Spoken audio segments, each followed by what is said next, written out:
Hello friends, good morning to all of you. JKP study point में आपका एक बार फिर से स्वागत है। अगर आप हमारे चैनल पर नए हैं तो हमारे चैनल को सब्सक्राइब करें, लाइक करें, शेयर करें, साथ ही साथ कमेंट जरूर करें और बेल आइकन का बटन दबाना ना भूलें, क्योंकि जो भी हमारी लेटेस्ट वीडियो आएगी उसकी नोटिफिकेशन सबसे पहले आपको मिलेगी, जिसका सबसे पहले आप लाभ उठा सकेंगे। तो आइए दोस्तों, आज हम पढ़ेंगे भारतीय राज्य व्यवस्था संबंधित महत्वपूर्ण प्रश्न जो आपके लिए महत्वपूर्ण है। और बिहार दरोगा, बीपीएससी, एसएससी संबंधित ये महत्वपूर्ण प्रश्न है, इसे जरूर देखें, मिस ना करें। तो आइए देखते हैं आज का अपना पहला प्रश्न। मंत्रिपरिषद सामूहिक रूप से उत्तरदायी होता है। मंत्रिपरिषद सामूहिक रूप से उत्तरदायी होता है, तो आपका सही आंसर होगा लोकसभा के प्रति। मंत्रिपरिषद जो होता है लोकसभा के प्रति उत्तरदायी होता है। ठीक है, तो आपका सही आंसर क्या होगा? तो आपका सही आंसर होगा option B, right answer. Lok Sabha जो है मंत्रिपरिषद सामूहिक रूप से उत्तरदायी होता है, तो लोकसभा के प्रति। ठीक है, इसका वर्णन है, लोकसभा का वर्णन है अनुच्छेद 73 के 3 में। ठीक है, तो आपका option B right answer. Bharat सरकार का सबसे बड़ा कानूनी अधिकारी होता है। भारत सरकार का सबसे बड़ा कानूनी अधिकारी होता है, तो आपका सही आंसर होगा महान्यायवादी। कौन सा? तो महान्यायवादी जो होता है भारत सरकार का सबसे बड़ा कानूनी अधिकारी होता है, तो आपका ऑप्शन डी राइट आंसर। महान्यायवादी का वर्णन अनुच्छेद 73 में किया गया है। किसमें? तो अनुच्छेद 73 में, तो आपका ऑप्शन डी राइट आंसर। संविधान का रक्षक बनाया गया है। संविधान का रक्षक बनाया गया है, तो आपका सही आंसर होगा संविधान का रक्षक उच्चतम न्यायालय को बनाया गया है। किसको बनाया गया है? तो संविधान का रक्षक उच्चतम न्यायालय को बनाया गया है, तो आपका ऑप्शन सी राइट आंसर।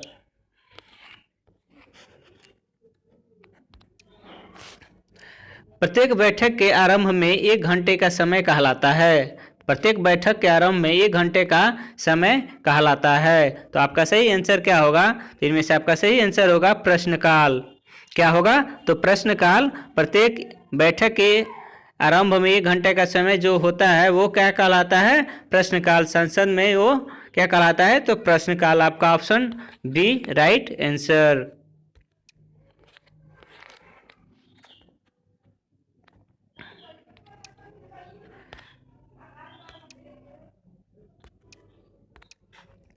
उपराष्ट्रपति के चुनाव में भाग लेते हैं। उपराष्ट्रपति के चुनाव में भाग लेते हैं, तो इनमें से आपका सही आंसर क्या होगा? तो आपका सही आंसर होगा संसद के दोनों सदनों के सदस्य। संसद के दोनों सदनों के सदस्य उपराष्ट्रपति के चुनाव में भाग लेते हैं, तो आपका सही आंसर होगा ऑप्शन सी राइट आंसर।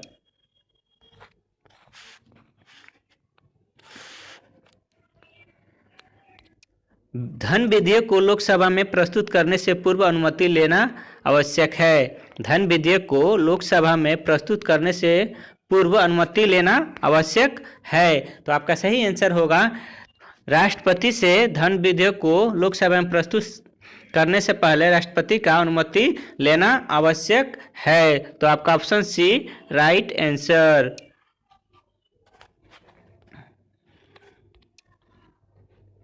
राज्य कार्यपालिका का प्रधान होता है। राज्य कार्यपालिका का प्रधान होता है, तो आपका सही आंसर होगा राज्यपाल। राज्यपाल जो होता है राज्य के कार्यपालिका का प्रधान होता है, तो आपका ऑप्शन सी राइट आंसर राज्यपाल। राज्य मंत्रिमंडल सामूहिक रूप से उत्तरदायी होता है। राज्य मंत्रिमंडल सामूहिक रूप से उत्तरदायी होता है, तो आपका सही आंसर क्या होगा? तो आपका सही आंसर होगा विधानसभा के प्रति राज्य मंत्रिमंडल सामूहिक रूप से उत्तरदायी होता है, तो आपका ऑप्शन बी राइट आंसर। तो आपका ऑप्शन बी क्या होगा? Right answer. किसके प्रति होता है राज्य का मंत्रिमंडल सामूहिक रूप से उत्तरदायी? तो विधानसभा के प्रति। आपका ऑप्शन बी राइट आंसर। 14 वर्ष से कम आयु वाले किसी बच्चे को कारखाना, खानों या अन्य किसी जोखिम भरे काम पर नहीं लगाया जा सकता है। क्या है आपका? तो 14 वर्ष से कम आयु वाले किसी बच्चे को कारखानों, खानों तथा अन्य किसी भी जोखिम भरे कामों पर नहीं लगाया जा सकता है। तो इनमें से आपका सही आंसर होगा, तो आपका सही आंसर होगा अनुच्छेद 24 के द्वारा किसी भी बच्चे को कम उम्र यानी 18 साल से कम उम्र के बच्चों को किसी कारखानों में या खानों में या कहीं भी जोखिम भरे कामों या कंपनी में नहीं रखा जाता है। ये एक कानूनन अपराध है। जो भी ये इन बच्चों को अगर रखता है तो क्या होता है, ये अपराध की दृष्टि में आ जाता है। इसलिए आपका ये अनुच्छेद 24 के तहत उन पर कार्रवाई किया जा सकता है। तो आपका सही आंसर होगा ऑप्शन ए, अनुच्छेद 24 के तहत। Option A right answer. शिक्षा को संविधान की धारा 21 के अंतर्गत शामिल कर मौलिक अधिकार का दर्जा दिया गया है। शिक्षा को संविधान की धारा 21 के अंतर्गत शामिल कर मौलिक अधिकार का दर्जा दिया गया है। तो इनमें से आपका सही आंसर क्या होगा? तो इनमें से आपका सही आंसर होगा 86वां संविधान संशोधन के द्वारा। 86वां संविधान संशोधन के द्वारा जो है शिक्षा को संविधान की धारा 21 के अंतर्गत शामिल कर मौलिक अधिकार का दर्जा दिया गया है। तो 86वां संविधान संशोधन के द्वारा आपका ये लागू हुआ। कब? तो 2002 के में ये 86वां संविधान संशोधन 2002 में लागू हुआ। तो आपका ऑप्शन ए राइट आंसर।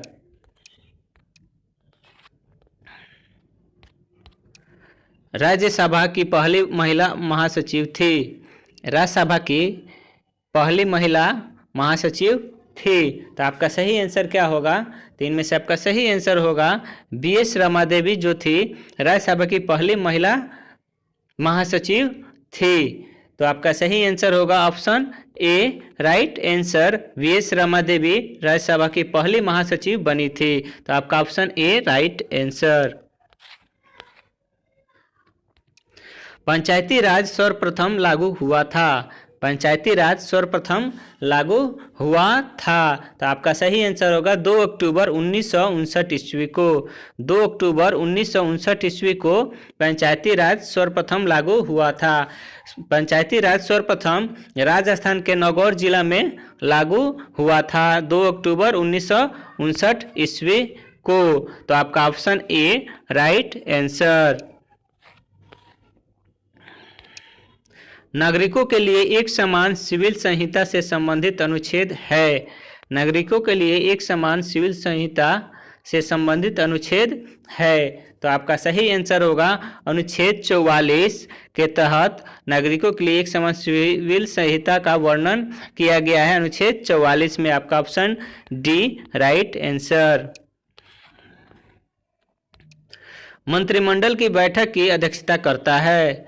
मंत्रिमंडल की बैठक की अध्यक्षता करता है। तो आपका सही आंसर होगा प्रधानमंत्री जो है मंत्रिमंडल की बैठक की अध्यक्षता प्रधानमंत्री करते हैं। तो आपका सही आंसर होगा ऑप्शन सी राइट आंसर प्रधानमंत्री।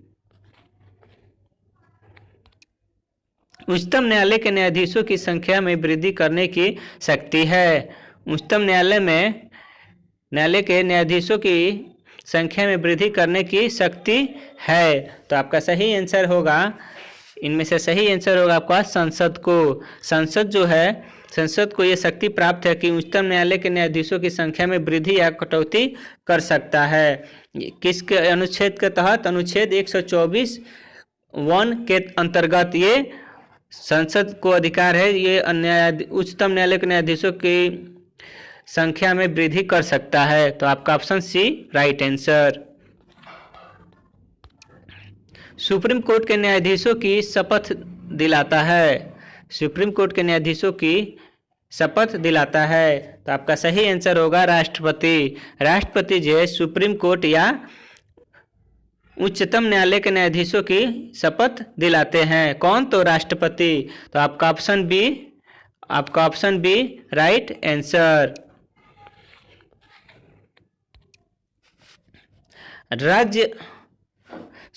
गवर्नर द्वारा जारी किया गया अध्यादेश मंजूर किया जाता है।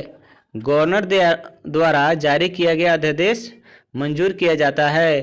तो आपका सही आंसर होगा राज्य विधानमंडल द्वारा। राज्य विधानमंडल द्वारा जब होता है गवर्नर द्वारा जारी अध्यादेश को क्या किया जाता है, तो मंजूर किया जाता है। तो आपका ऑप्शन ए राइट आंसर।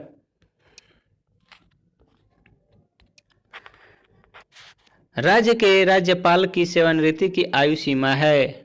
राज्य के राज्यपाल की सेवानिवृत्ति की आयु सीमा है। तो आपका सही आंसर होगा कोई आयु सीमा नहीं है। राज्यपाल का जो होता है कोई आयु सीमा नहीं होता है रिटायरमेंट का, इसलिए राज्यपाल एक वरिष्ठ नागरिक को बनाया जाता है जिसकी कोई आयु सीमा नहीं होती है और वो बहुत श्रेष्ठ होते हैं। ठीक है, इसलिए आपका ऑप्शन डी राइट आंसर। राज्य के राज्यपाल की सेवानिवृत्ति की आयु सीमा है, तो कोई आयु सीमा नहीं है। ठीक है, तो आपका ऑप्शन डी राइट आंसर। पंचायती स्तर पर राज्य सरकार का प्रतिनिधित्व करता है। पंचायती स्तर पर राज्य सरकार का प्रतिनिधित्व करता है। तो आपका सही आंसर होगा ग्राम सेवक जो होता है पंचायती स्तर पर राज्य सरकार का प्रतिनिधित्व करता है। आपका ऑप्शन सी राइट आंसर।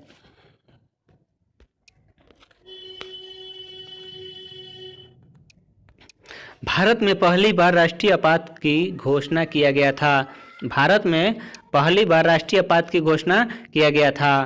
तो आपका सही आंसर होगा 26 अक्टूबर 1962 को भारत में पहली बार राष्ट्रीय आपात की घोषणा किया गया था। तो ये कब राष्ट्रीय आपात की घोषणा कब किया गया था, तो 25 अक्टूबर 1962 को चाइना से जब युद्ध हुआ था चीन से, उस समय ये राष्ट्रीय आपात की घोषणा किया गया था। तो आपका सही आंसर होगा ऑप्शन ए राइट आंसर। राष्ट्रीय आपात के दौरान स्थगित नहीं होता है। राष्ट्रीय आपात के दौरान कौन सा वो चीज़ है जो स्थगित नहीं होता है, तो आपका सही ऑप्शन होगा अनुच्छेद 21 जो है ये राष्ट्रीय आपात के दौरान भी क्या होता है, स्थगित नहीं किया जा सकता। तो इसलिए आपका option D right answer. Press तथा समाचार चौथा स्तंभ इंगित करता है। चौथा स्तंभ इंगित करता है यानी फोर्थ स्टेट जो है इंगित करता है। तो आपका सही आंसर होगा ए और बी। ए और बी होगा, क्यों, तो प्रेस को और समाचार पत्रों को चौथा स्तंभ इंगित करता है या कहते हैं। भारत का चौथा स्तंभ प्रेस और समाचार को कहा जाता है, इसलिए आपका ए और बी दोनों सही है। इसलिए आपका ऑप्शन सी ए और बी दोनों राइट आंसर। लोक लेखा समिति अपनी वार्षिक रिपोर्ट पेश करती है। लोक लेखा समिति अपनी वार्षिक रिपोर्ट पेश करती है। तो आपका सही आंसर होगा लोकसभा को। लोक लेखा समिति जो है अपना वार्षिक रिपोर्ट लोकसभा में प्रस्तुत करती है। तो आपका ऑप्शन सी राइट आंसर। किसी भी राज्य में राष्ट्रपति शासन की घोषणा करता है। किसी भी राज्य में राष्ट्रपति शासन की घोषणा करता है।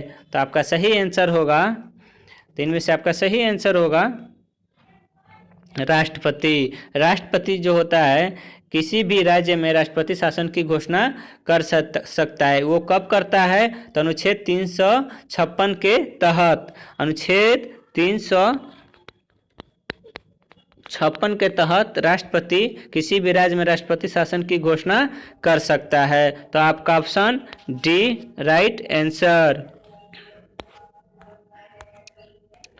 तो इनमें से आपका सही आंसर क्या होगा, तो आपका सही आंसर था राष्ट्रपति। तो किस राज्य में राष्ट्रपति शासन की घोषणा हुई थी, तो किसी राज्य में राष्ट्रपति शासन की घोषणा कौन कर सकता है, तो राष्ट्रपति, अनुच्छेद 356 के द्वारा। ठीक है, भारत में सबसे पहले राष्ट्रपति शासन का प्रयोग हुआ था तो पेप्सू पंजाब में, पेप्सू प्रांत के पंजाब राज्य के पेप्सू में। ठीक है, तो आपका ऑप्शन डी राइट आंसर। संसद के दोनों सदनों की संयुक्त बैठक का प्रावधान किया गया है। संसद के दोनों सदनों की संयुक्त बैठक का प्रावधान किया गया है? तो इनमें से आपका सही आंसर होगा अनुच्छेद 108 में संसद के दोनों सदनों की संयुक्त बैठक का प्रावधान किया गया है। तो आपका ऑप्शन ए अनुच्छेद 108 में राइट आंसर, ऑप्शन ए।